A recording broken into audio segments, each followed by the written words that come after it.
नमस्कार, हमर छत्तीसगढ़ देख रहे हैं आप। आपके साथ मैं हूं ललित प्रजापति। शुरुआत करेंगे मुख्यमंत्री के दौरे से। केरल के दौरे पर हैं मुख्यमंत्री भूपेश बघेल।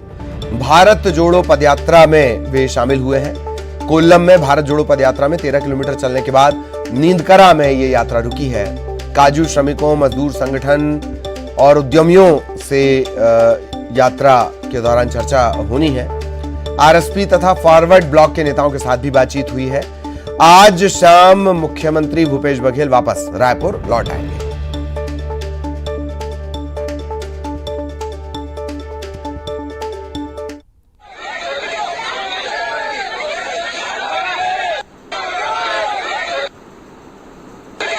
भारत जोड़ो पदयात्रा में शामिल होने के लिए मुख्यमंत्री केरल के दौरे पर हैं और 13 किलोमीटर की पदयात्रा, उसके बाद नींदकरा में रुकने का कार्यक्रम। यात्रा रुकी हुई है नींदकरा में। काजू श्रमिकों से, मजदूर संगठनों से, उद्यमियों से इस दौरान चर्चा की जाएगी। आरएसपी और फॉरवर्ड ब्लॉक के नेताओं के साथ बातचीत भी इस दौरान हुई। हालांकि मुख्यमंत्री यात्रा चलती रहेगी, लेकिन मुख्यमंत्री भूपेश बघेल आज शाम को ही वापस रायपुर लौट आएंगे। और अब खबर कोरबा से, जहां पूर्व गृह मंत्री ननकीराम कंवर फिर सड़क पर उतर गए। ग्रामीणों के साथ मुआवजे की मांग को लेकर उन्होंने प्रदर्शन किया। कनकी तरदा मार्ग इसके चलते प्रभावित हुआ है। ग्रामीणों को मुआवजा नहीं मिला है। उरगा चौक में ननकीराम कंवर गाड़ियों को रोकते भी नजर आए। कोरबा, चांपा, उरगा, बिलासपुर और उरगा हाटी मार्ग, यहां पर वाहनों की लंबी लंबी कतारें लग गई हैं। उरगा चौक में चक्का जाम व भूख हड़ताल प्रभावित ग्रामीणों के साथ कंवर खुद प्रदर्शन कर रहे हैं। पुलिस के आला अधिकारी, प्रशासन के आला अधिकारी मौके पर पहुंचे हैं। सहयोगी अब्दुल असलम इस वक्त हमारे साथ जुड़े हुए हैं। अब्दुल, पूरी जानकारी के साथ ये भी बताएं फिलहाल क्या अपडेट, कोई बातचीत हो पाई? जी ललित, आपको बता दूं कि ये लंबी समय से पूर्व गृह मंत्री ननकीराम कंवर मांग कर रहे हैं। कनकी तरदा जो मार्ग बना हुआ है उसका मुआवजा जो प्रकरण है वो लंबे समय से लंबित है और करीब 100 से अधिक जो प्रभावित लोग हैं उन्हें मुआवजा नहीं मिल सका है।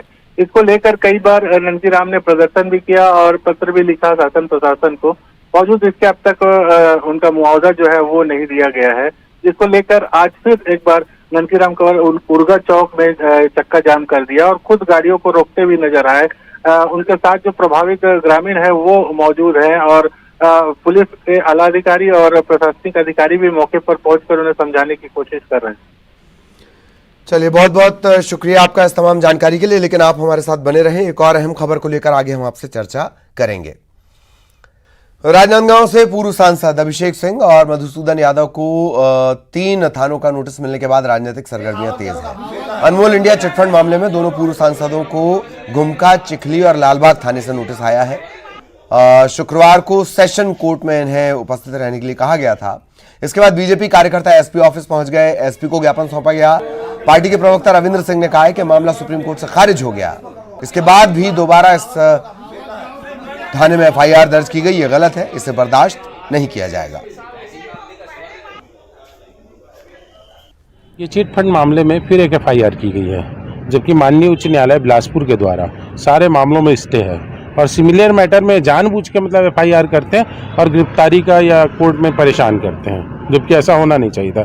उसी से संबंधित एसपी साहब को सूचना देने के लिए कल विधायक कार्यालय से उत्तम साहू जी आए थे, तो एसपी साहब ने मना कर दिया था उनके आवक जावक विभाग के लोग कि हम आवेदन नहीं लेंगे, जबकि सामान्य प्रक्रिया है, प्राकृतिक न्याय का सिद्धांत है कि कोई भी आवेदन दे उसको लेना है, लेकिन नहीं लिया गया। आज हम लोग आए थे और आपने देखा है, आप लोगों ने कितने मशक्कत के बाद इन्होंने लिया। इससे समझ में आ रहा है कितना राजनीतिक दबाव है इनके ऊपर। इस चैनल के माध्यम से क्या संदेश देना चाहते हैं? हम इस चैनल के माध्यम से ही संदेश देना चाहते हैं कि एक पुलिस राजनीतिक दुर्भावनावश काम कर रही है, ऊपर सरकार के उसमें कर रही है, ऐसा ना करे, क्योंकि ये मामला न्यायालय में विचाराधीन है। उनके ऊपर कंटेम्प्ट ऑफ कोर्ट हो जाएगा और कुछ भी नहीं है इस मैटर में। सुप्रीम कोर्ट ने भी क्वेश्चन कर दिया है एफआईआर को, लेकिन ये बार बार परेशान कर रहा है और ज़्यादा करेंगे भूपेश बघेल जी और उनकी सरकार इस तरह परेशान, तो भारतीय जनता पार्टी युवा मोर्चा के और सारे कार्यकर्ता विरोध प्रदर्शन करेंगे। पूरे छत्तीसगढ़ में हम तैयारी करेंगे। नाम बताइए। नाम रविंद्र सिंह, जिला भाजपा प्रवक्ता। और अब रायपुर से बड़ी खबर। रेल यात्रियों की आज से फिर परेशानी बढ़ने वाली है। रायपुर रेल मंडल से गुजरने वाली 18 ट्रेन कैंसिल कर दी गई हैं। आज से लेकर यानी 16 से लेकर 3 अक्टूबर तक ये ट्रेन कैंसिल की गई हैं।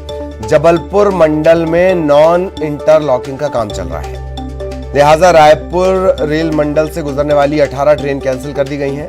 3 अक्टूबर तक ये ट्रेन कैंसिल रहेंगी।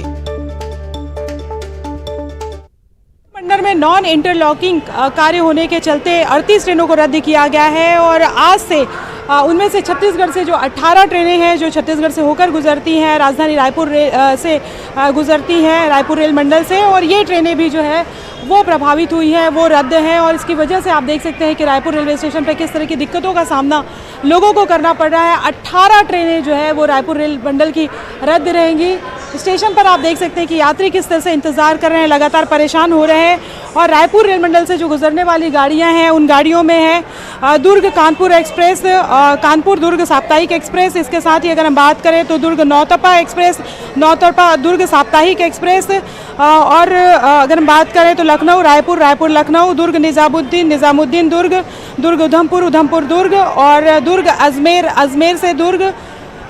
इसी तरीके से अगर हम बात करें तो विशाखापट्टनम, भगत की कोठी, और जो है वो और यहाँ से भगत की कोठी से विशाखापट्टनम, ये तमाम जो गाड़ियाँ हैं, बरौनी गोंदिया, गोंदिया बरौनी, ये तमाम जो गाड़ियाँ हैं ये जो है वो 18 तारीख से ले कर के अब आज अगर हम बात करें तो ये 18 जो ट्रेनें हैं वो आज से 30 सितंबर तक के रद्द रहेगी। यात्री हमारे साथ मौजूद हैं, उनसे बात करते हैं। दिक्कत हो रही है यहाँ पे? हाँ, बहुत दिक्कत हो रही है। यहाँ आने में हमें जाना था आचार्य के पास, वहाँ से भी हम बहुत लेट हो गए हैं। वहाँ का कार्यक्रम मेरा पूरा सारा निकल गया।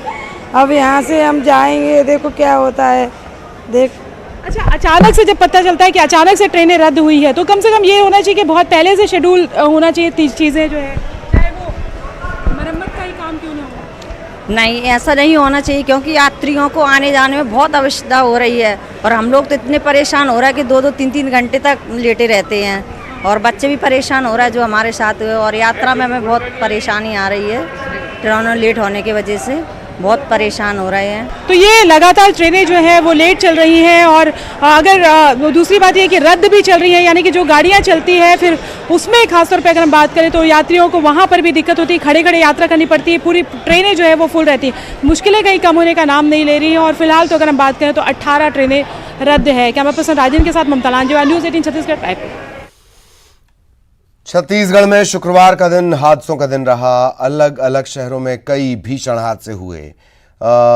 लोगों की मौत हुई, 2 लोगों की मौत हो गई है, कई घायल हुए हैं।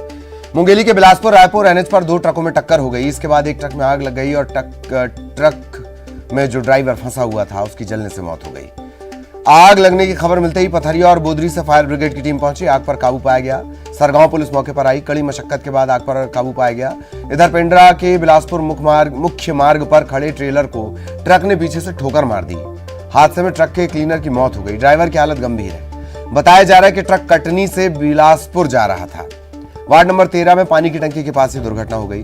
धमतरी में बेकाबू बाइक की ट्रैक्टर से टक्कर हो गई, बाइक सवार घायल हो गया, ट्रैक्टर ड्राइवर मौके से फरार हो गया। यह घटना दुगली थाना इलाके के गट्टा सिल्ली रोड की बताई जा रही है।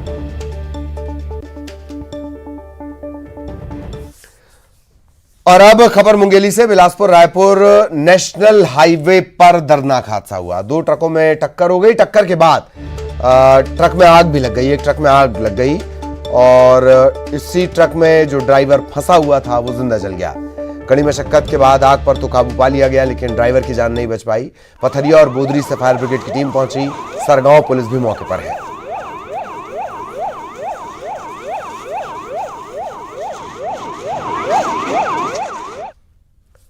इधर कोरबा में NH 130 पर हाथियों का झुंड उतर आया और महाजाम लग गया। उस दौरान ऐसा कुछ हुआ कि सभी की सांसें थम गईं। 21 हाथियों का यह झुंड कटघोरा अंबिकापुर NH 130 को पार कर रहा था। सड़क पार करने के दौरान हाथियों के दल में एक बेबी एलिफेंट पुल के नीचे बने गड्ढे में जा फंसा। इस बच्चे के फंसने से बाकी हाथियों का झुंड भी सड़क पर जम गया। हाथियों की मौजूदगी से सड़क पर जाम के हालात बन गए। बेबी एलिफेंट के बिना हाथियों का झुंड हटने का नाम नहीं ले रहा था। वन विभाग की टीम मौके पर डटी रही, उसे समझ नहीं आ रहा था। अंधेरा होते होते मादा हाथी कुछ समय के लिए जंगल की तरफ गई और इस दौरान वन विभाग की टीम ने जेसीबी की मदद से इस नन्हे हाथी को गड्ढे से बाहर निकाल लिया। इसके बाद मादा हाथी उसे लेकर जंगल की तरफ चली गई। बेबी एलिफेंट के रेस्क्यू के दौरान मौके पर 3 घंटे तक जाम की स्थिति बनी रही। जैसे ही बेबी एलिफेंट का रेस्क्यू हुआ, सभी खुश हो गए। सड़क पर यातायात बहाल हुआ, सभी ने एक दूसरे को मिठाई बांटी।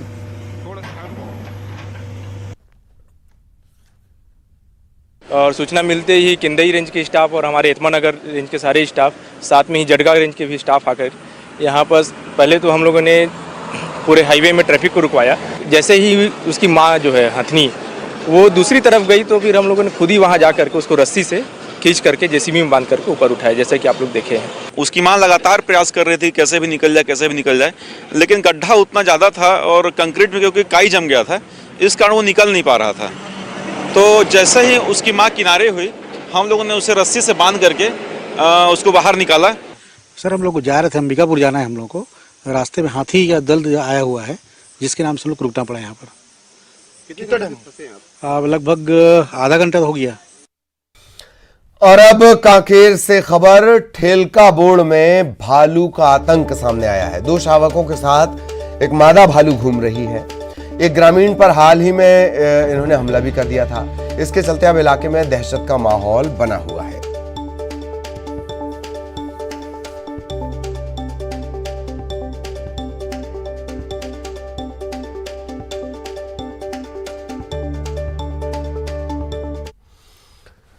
और रायपुर पुलिस ने की है बड़ी कार्रवाई। 48 घंटे में 50 चाकू जब्त किए गए हैं। 32 मामले दर्ज किए गए हैं। 48 घंटे में जांच के दौरान 50 चाकू मिले हैं। किसी ने अपने शौक के लिए रखा था, किसी ने रॉब के लिए रखा था। सभी के मोबाइल भी खंगाले जा रहे हैं। साइबर और क्राइम टीम ने यह कार्रवाई की है। युगल हमारे साथ जुड़े हैं। युगल, 48 घंटे 50 चाकू। ललित, ये बड़ी कार्रवाई है पुलिस की। कुछ लोग अपने रौब दिखाने के लिए और कुछ शौक के लिए लगातार जो चाकू है वो खरीद रहे थे। एनटीएन साइबर जो क्राइम यूनिट है उसकी ये कार्रवाई है। अलग अलग थाना क्षेत्रों से 48 घंटे के भीतर 50 चाकू हैं वो जब्त किया है। 32 मामले हैं वो दर्ज किए हैं। अब पुलिस इन सभी जो जिनके ऊपर मामला दर्ज हुआ है उनके जो मोबाइल है वो खंगा रही है ताकि आपराधिक घटना राजधानी में किसी तरह से ना हो। पुलिस की मुस्तैदी कही जा सकती है और यही वजह है कि लगातार सघन जांच की जा रही है और जो संदेह व्यक्ति है उसे पूछताछ किया जा रहा है ताकि किसी भी जो चाकूबाजी की घटना है, अप्रिय घटना है, उसे वो ना हो। तो ये तमाम जो जांच की कार्रवाई है पुलिस ने कहा है कि आगे भी जारी रहेगी और इस तरह से ये बड़ी बात कही जा सकती है कि 50 चाकू अब बरामद किया है और पुलिस आगे भी इस पर कार्रवाई है वो करेगी। जी चलिए, धन्यवाद युगल इस तमाम जानकारी के लिए।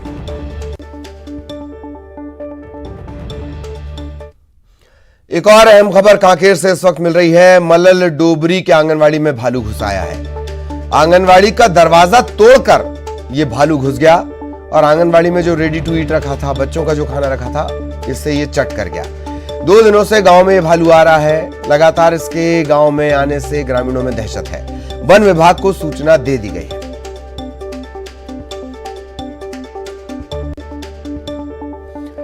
बड़ी खबर कवर्धा से, मधुमक्खियों के हमले से मैं मासूम की मौत हो गई है। मधुमक्खियों ने बच्चों पर हमला कर दिया था। इस हमले में 2.5 साल की बच्ची की मौत हो गई।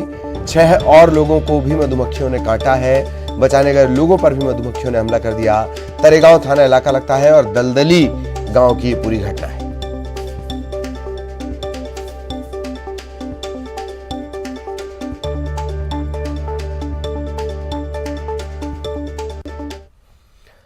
और अब कोरबा से बड़ी खबर, ग्राम सभा की बैठक के दौरान छत का प्लास्टर गिर गया। बैठक चल रही थी ग्राम सभा की, उसी दौरान छत का प्लास्टर गिर गया। ग्राम पंचायत सुपा तराई की यह घटना है। बैठक के दौरान अचानक भरभराकर जो प्लास्टर है वो गिर गया। इस हादसे में 6 लोग जख्मी हुए। तो ये तस्वीरें कोरबा से हम आपको दिखा रहे हैं। ग्राम सभा की बैठक होनी थी, उसी दौरान छत से प्लास्टर धड़ाम कर गिर गया। कोरबा की ये पूरी तस्वीर है। पंचायत सुपा तराई, कोरबा में सुपा तराई पंचायत का पूरा मामला। 6 लोग इसमें जख्मी भी हुए हैं। उपचार के लिए इन्हें अस्पताल भेजा गया है। खबर बिलासपुर से, जहां 2 अप्रेंटिस छात्रों पर एफआईआर दर्ज की गई है। दरअसल ये दोनों आंदोलन को लीड कर रहे थे। इन पर ही एफआईआर दर्ज कर दी गई। एसईसीएल कर्मचारियों को रोकने पर यह कार्रवाई हुई है।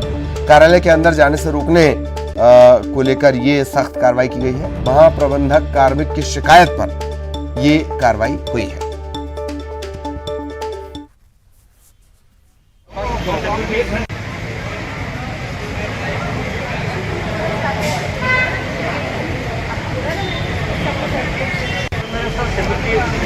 आपको बता सकता हूँ